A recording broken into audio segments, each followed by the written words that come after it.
আসসালামু আলাইকুম প্রিয় দর্শক, সবাই কেমন আছেন? আশা করি সবাই ভালো আছেন। তো যে যেখান থেকে ভিডিওটা দেখতেছেন সবাইকে ওয়েলকাম। তো আজকের এই ভিডিওতে আমি জানানোর চেষ্টা করব মালদ্বীপের বিষয় সম্পর্কে।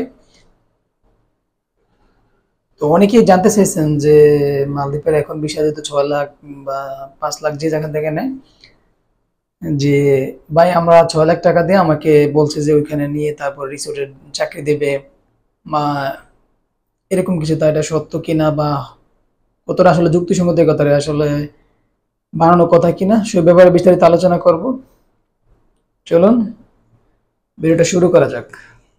কি এখন মালদ্বীপে আসতে চাইতেছেন, অনেকে রিসোর্টের বিষয়ে আসতে চাইতেছেন। তো মালদ্বীপ এখন যেহেতু যে কয়েকটা বিষয় উঠে, তো অনেকে এটা নিয়ে কনফিউজ যে ভাই আমাকে দালাল বলছে বা আমাকে বলছে, আমাকে বা এজেন্সি আমাকে বলছে যে আমাকে ওখানে যাওয়ার পর রিসোর্টের রিসোর্টের চাকরি দিবে বা রিসোর্টের কোম্পানিতে নিয়ে দিবে। তো এগুলো আসলে বোকাস একটা কথা, যে আমি যেটা আমার ব্যক্তিগতভাবে মনে করি, কারণ যেহেতু আমরা অনেক দিন মালদ্বীপে আছি, যে যারাই আপনাকে বলে যে এখন মালদ্বীপে এনে তারপরে রিসোর্টের কোথাও নিয়ে দিবে, চাকরি দিবে, এটা আসলে হয় কি যে চাকরি দিতে পারে হয়তো, কিন্তু কিভাবে?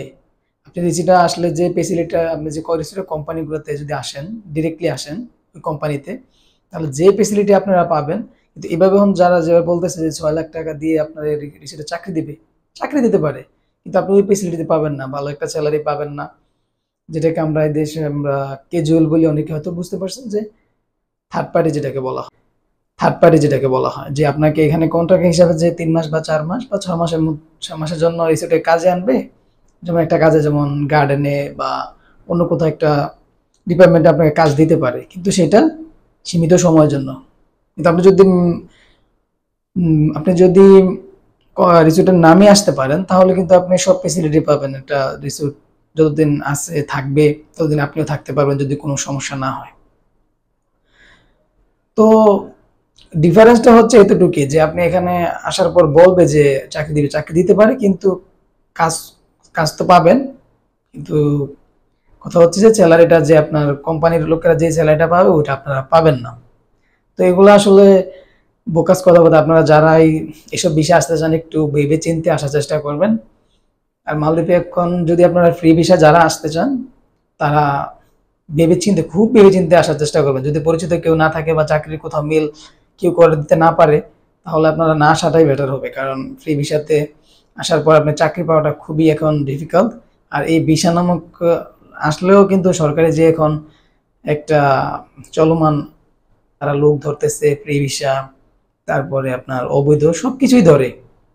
তো ফ্রি ভিসাটা আসলে নিয়ে আমি একবার কথা বলছিলাম, তো আবার যদি আমি প্রয়োজন মনে করি, যদি আপনারা জানতে চান, তাহলে আমি ফ্রি ভিসাটা নিয়ে আবার কথা বলবো আপনাদের সাথে। তো এতটুকুই ছিল আর কি বলার, যে আপনারা যারা এখন বলে যে রিসোর্টে কাজ দিবে বা রিসোর্টে আইনা দিবে, এরকম বিষয়তে আপনারা আসার আগে 100 বার চিন্তা করবেন। তো এখন মূল কথা হচ্ছে আসলে এইসব বোকাস বিষয়গুলা, এগুলার কোনো ইয়ে নাই। আপনারা আসলে হয়তো রিসোর্টে চাকরি দিতে পারে, কিন্তু বললাম না এটা সীমিত না, যেমন 3 মাস 4 মাস হতে পারে। আসল রিসোর্টে যদি আপনি ভিসা চান, তাহলে ভিসা পাবেন না, কারণ এখন এসব ভিসা উঠে না রিসোর্টের ভিসাগুলো। আর এসব জব পাওয়া খুবই কঠিন রিসোর্টে, খুবই সীমিত। তো আপনারা যারা দেশ থেকে আসবেন রিসোর্টের চিন্তা ভাবনা করে, এগুলো আসলে খুব যাচাই বাছাই করে তারপরে আসবেন, কারণ এত টাকা দিয়ে আসার পর যদি এখানে আসার পর কিন্তু কাজ আপনাকে করতেই হবে, কিন্তু আসার পর যদি আপনি 3 মাস পরে আবার আপনার কোন জায়গায় কাজ খুঁজতে হয়, তাহলে এটা আপনার জন্য আসলে অনেক কষ্টসাধ্য হয়ে যাবে। তো আশা করি বুঝতে পারছেন।